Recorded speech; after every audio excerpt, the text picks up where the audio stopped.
Hey traders, what's going on? This is Show Me the Money Trading. Today I'd like to go over using support, resistance, and supply and demand areas through the higher time frame. Now what I do, I like to specialize in just reading price, because I truly believe that price is king, that price reveals all the hidden answers to the questions that we're looking for through trading. Now, I still believe that you can utilize indicators that help speed up the analysis process, but through truly reading price, that tells you where actual objective buyers and sellers are. And today, I'm going to show you, I have two time frames up. This is going to be my higher time frame, which would be the HTF, and this will be my lower time frame labeled LTF. So I have my higher time frame and lower time frame. Now in your lower time frame, you can get a lot of SMTM areas, which we call support and resistance. I just call them areas of STM because this is where areas where buyers have shown us the money, and so I like to label these areas. And sometimes it can get kind of noisy in your lower time frame that you're trading. And so we need a higher time frame to bring us clarity to read these support and resistance areas. Now, this is the time frame where I'm going to identify certain critical support and resistance areas, and then we have a lower time frame, and then really to specialize an entry, we can use an even lower time frame, which I like to call the ETF, which is the entry time frame. But today I'm just going over these two time frames. Note here we opened up, and this is an area of SMTM, and I classify this as major support. And once again, this is area of SMTM because buyers have shown us the money here before. From this point, buyers took this to a new high. Even if this was a gap, regardless, this was the starting point where the bulls rallied it up. So this was an area where they showed us the money before, and we expect some type of buyers to set up. The key question is always how many.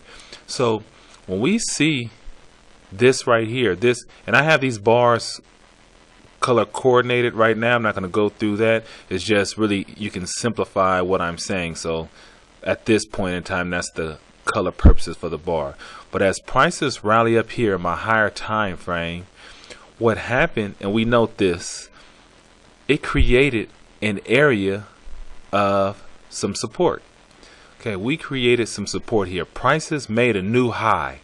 So what happens in a smaller time frame, a new high was made in a smaller time frame, which created this area of major support, and this is what we like to classify as minor support. So minor support was created, and as we look on this lower time frame here, we see that minor support was created. Prices made a new high and minor support was created. And as we note on our higher time frame, prices went up. For whatever reason, we don't care, but on this bar it halted here. So this is a possible area of resistance for future reference. But prices came down into this area of minor support. Remember, this is a red bar when this is coming into here. And so a lot of traders are suspect, thinking that, oh, this red bar, they're worried about trading against this red bar. But we know that this was an area where buyers were, so we're just looking at it from this standpoint. So we mark these areas, and we have in our lower time frame, sure enough, prices pulls back. This top and tail is what we call a bearish top and tail. So a lot of buyers at this point would just automatically means that this means short, but this is not actually always true. One thing to note, your current time frame, this is usually the time frame that you trade from. I like to call that time frame a liar because it always lies.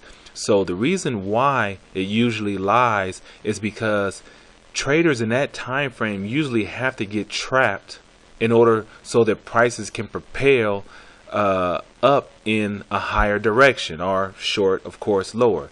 So it's good. So recognizing when traders get trapped is best in your current time frame by utilizing the support and resistance areas in your higher time frame. So we see this bearish bar, and it comes down into this area of SMTM, and on your higher time frame is also a supply and demand area. Now we would use our ETF time frame to enter most likely somewhere in this bar right here, and so we would be looking to take it up, and prices made it right back up to this area. So prices came down here and made it up to the area of the prior high. So when you're intraday trading, and sometimes the longer you look into the future, try to look into the future, in other words, to read price, then of course the more things that can happen in between that time. So you have to pick a higher time frame that you can utilize and pick where is the momentum in that time frame and your target areas.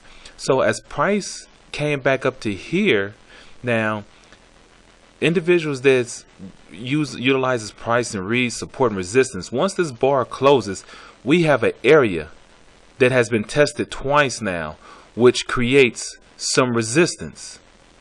And now this is support area. And why is this a support area?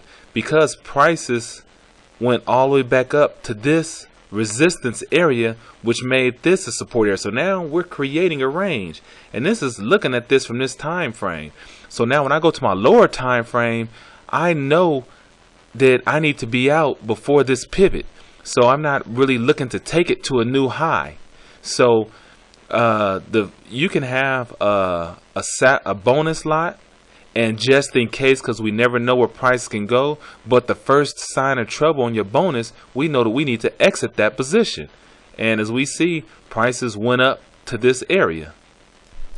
Now when this bar formed, not only did it form an area of resistance, but a lot of individuals don't know this open and this close right here, this created an area of supply and demand. So what this is basically saying, that if we want to go short here, this is not going to be a smooth ride down. Or some individuals short here and fail to recognize that this is supply and demand, and that can definitely create a bumpy rally, because it will be likely that buyers will step up at this point. How many is the question, but this is something to take note of to decide, are you willing to sit through the reaction right there? So with resistance up here and supply and demand down here, this might be a situation where you might say SOH, sitting on hands. So as we see, prices came back down to this area and we had a reaction here, but we still have to note that this is an area of resistance here. So being in between this narrow range, some indicators might give you signals stating that it could be a choppy market, or give you false signals depending on which indicators you're using. But this right here tells me that, hey, I'm in between support and resistance. Now the fact is, price is either going to go up or down sooner or later. Now, do I have to be that greedy to try to just sit here and figure it out and get chopped up, or can I just wait for a clearer picture that gives me better odds? And now we note that it's creating another even micro range inside of this bigger range.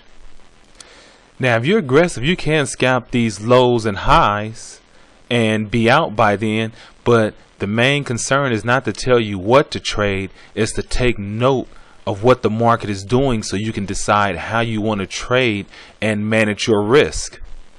And as we see in our lower time frame, we created these two pivots right here, which is of course these two areas of a smaller range. Now in our lower time frame, we created an area of SMTM, what I like to call R2 and S2, and this identifies to let me know that we are in a range. So I'm not going to waste my time with this little bitty range right here, because this is a broader support and resistance in these areas right here. Now we wait for a clearer picture to allow us when to utilize entry, so we use good timing. So prices broke down big, and this was a red bar all the way down to here. It was coming down, red bar right after another red bar. So people, the bulls, were feeling in control, and some people will jump in short right here. But note, they just see this and they don't see a pivot in this area, so they're assuming that this is not really a significant area of support. But we note that in our lower time frame it is. This is in the area of S2. And why is this important? We already classified this resistance in area because from here prices were able, the bulls rallied it all the way back up to a resistance area. So we note that this is a significant area to note. And as we come, these are red bars coming down.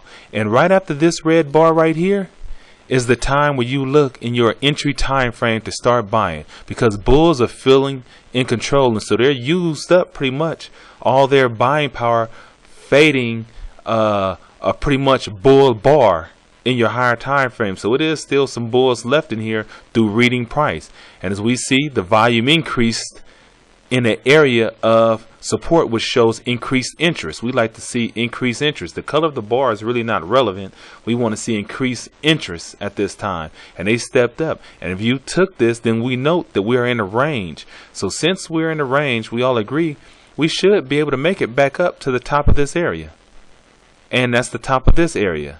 So you can sit here, you might have to sit through some choppiness, but note the rules of a range is that we should make it to the top. And if it doesn't, that's what stops are for. You have to have a stop in place. And as this price is revealed, we see that we made it back to the top of this range.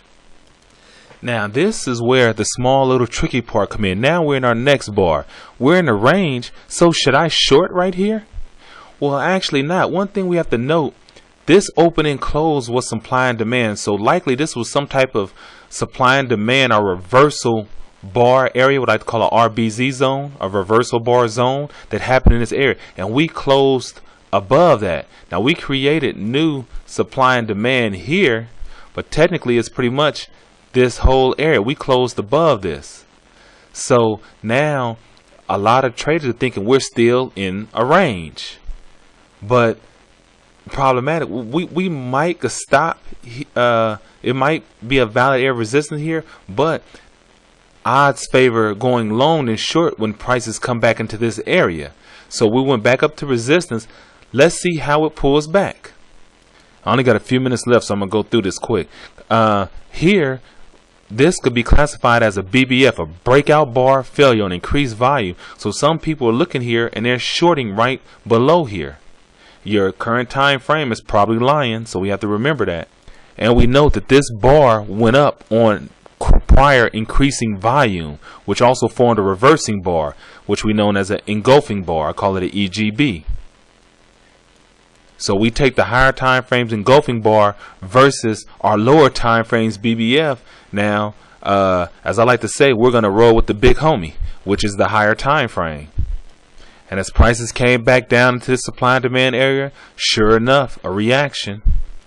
Now at this point, this could be a questionable long, and the reason why is we don't know if it's going to break through here or not. But a way to identify, you can always go up a higher time frame and just see what it looks like, and then that'll tell you, hey, let me take this pattern right here, which just formed, and this also formed another EGB, an engulfing bar in the direction of the higher time frames engulfing bar. So this in a lower time frame can allow you to take a long trade, but entry, timing, and targets is everything. You have to be prepared to react if this has a problem here. It can halt, but you have to, through reading price using risk management, which I'll go over another time on how to objectively read risk management. Okay, traders, that's the lesson this time. Just wanted to go over a quick lesson in utilizing the higher time frames of support and resistance. Okay, traders, run out of time. Talk to you later.